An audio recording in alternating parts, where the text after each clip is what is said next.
Personal strategy feels a little bit like a bit of navel gazing, doesn't it? That I'm off for a week's navel gazing, and when I announced to some of my friends that that was what I was just about to go and do, some of them said, "Why don't you go to a spa for a week, Gay?" But I knew I wanted to explore something with guidance.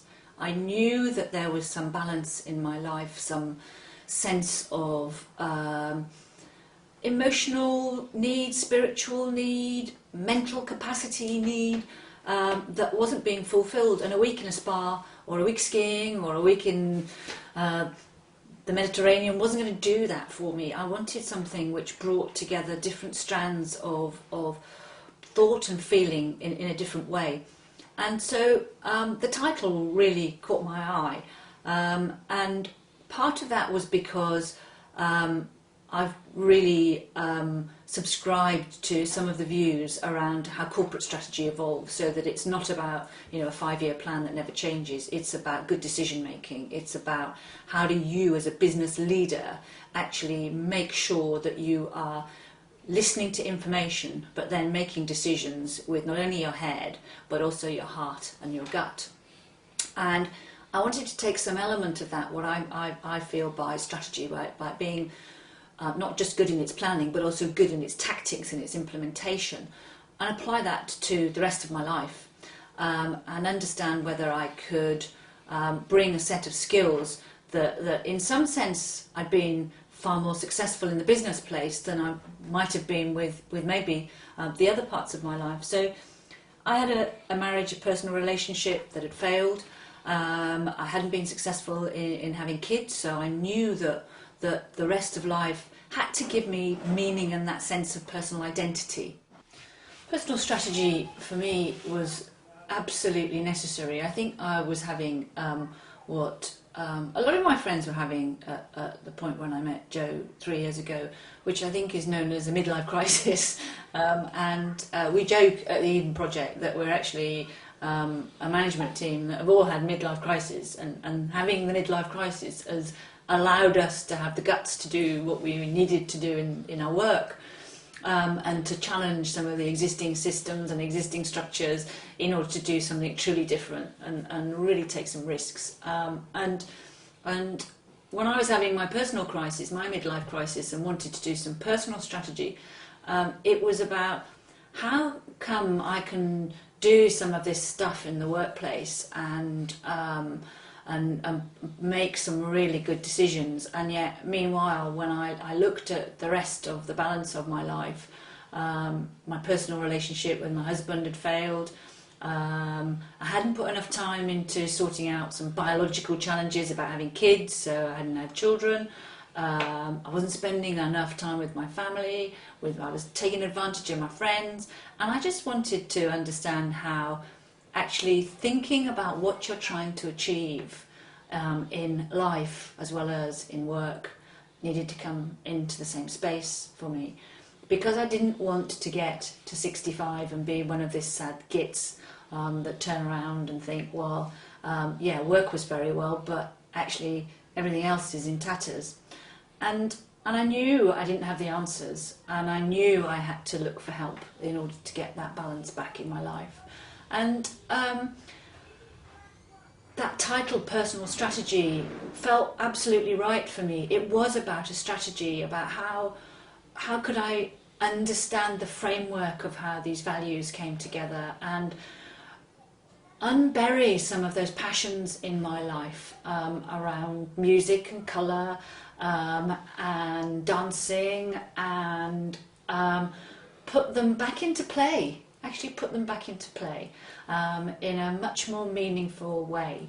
And so I went along for the first week, and I recognised that I'd been using my head too much and hadn't actually been using either my heart or my gut or any of the other things that I really actually, by stopping still for a minute and listening to, knew and felt. And I think that if I was trying to sum up the power of what the process led by Joseph and Elizabeth does, it's about providing a safe space, not for a navel-gazing, selfish process, but actually to just pause and listen to some good information, and to then allow that information to frame your choices going forward. So it doesn't give you new beliefs, but it allows you to pause and think about, what are my passions? How do they really translate into my life? And how can I build a plan that gives them air to breathe in my life, and the right sort of nourishment and the right sort of time, rather than being squeezed out by one or other pressure, often inherited pressure, because you think somebody else thinks you should be doing something. So that personal grounding back into what I am, what I might be, and what it takes, what strategy does it take to actually deliver that. And yeah, when you say it, it does sound quite selfish, but I think it's the generosity of the process in terms of the trust that was given into it, and the return on just making some of those small investments back into other relationships, family, friends and community, that in the 3 years I've seen working with Joseph have been enormous. My friends now know that I call them back, well, most of the time, not perfect, and I think my family feels that I've sort of returned to them in a way which a single-minded, single-stranded Gaynor Coley never was going to. So it's been extremely powerful for me, and it's not just a one-off intervention, it's a long process. In my work, I'm Managing Director of the Eden Project, which is a big project based in the southwest of England. And part of the purpose of the project is to really try and get the public to engage with the challenges of the 21st century. And so it's about, first of all, understanding your dependency on nature. And then understanding that we have to adapt in order to really deal with the challenges of nature. So just by doing the same old stuff, we really are not going to address these issues as quickly as we need to in order to make the changes that our previous patterns of living and being have demanded. So I'd come to a point where we'd built the project, where we had a successful visitor destination. We'd raised over £100 million to do that, and we had a whole plethora of ideas going forward, and a whole set of new opportunities, and I was looking for some shape, some strategy to put around those opportunities, as well as looking for the best role for me. I was managing director of this project, and I really wanted to understand, was I the best person to lead the next 10 years in the project? Did I have the talents and skills? Did the rest of the team have the talents and skills to really make the best of what the opportunities in Eden offered? And I've done, one of my favourite films is The Yellow Brick Road. And part of the reason for that is that what I take out of that film is that good leadership doesn't just demand the head. What happens when Dorothy leaves the land of the Wizard of Oz, the land of Oz, the leadership is left in the hands of three people: the lion, the tin man and the straw man. And that's because good leadership requires courage and a good brain, but also a good heart. And I knew intrinsically, I think I'd always had this set of beliefs that good leadership and good business leadership required that, as much as good community leadership, as much as good political leadership. And I think I was looking for something to help me bring that philosophy and those ideas into the same place, into a place where I could deal with it in a tangible way.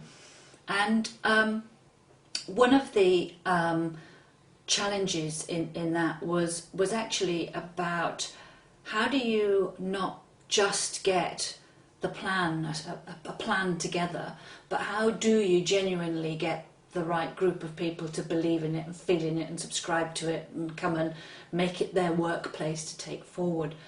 And working with Joseph on the personal strategy program made me understand that we probably had those right people already in the room, they'd already stuck their colours to the mast in terms of the risks that they'd taken on the first 5 years of Eden. And actually, if anybody could grow the next generation of people to take that forward, then it was those people in the room that could actually do that. And by encouraging other people to join at all different levels, that was going to really make the best of the project. And so the first week I went back after working with Joseph for the first time, 2 or 3 of my senior colleagues sort of commented on both the energy and the gusto that I brought back into the workplace. We started talking about why that might be and how we might frame it. And we came up with a project which is still running now. It's 2 years in. It will probably run for another year, called Eden Grows Up.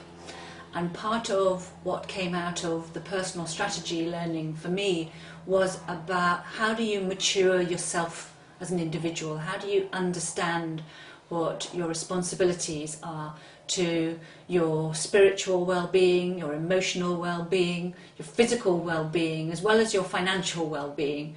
And a project is no different. It needs all of those things looked after. And the project, my project, our project, the Eden project, actually needed a better balance across those things.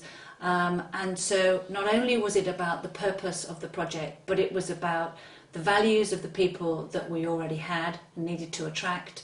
And it was also about the belief, the really unrelenting belief that we could make a difference, that we can make a difference going forward.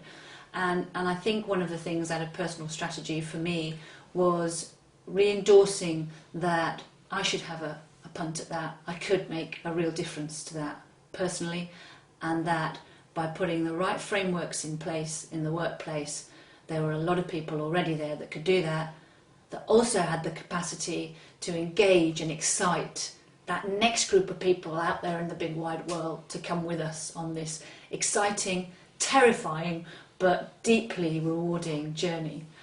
So I've got something enormous out of doing personal strategy. I think the Eden Project, in its process of growing up and engaging with that big agenda, has also got something already really valuable out of that process. And I hope the next generation of leaders that come through Eden perhaps understand a bit more from these 3 minutes where some of that impetus came from.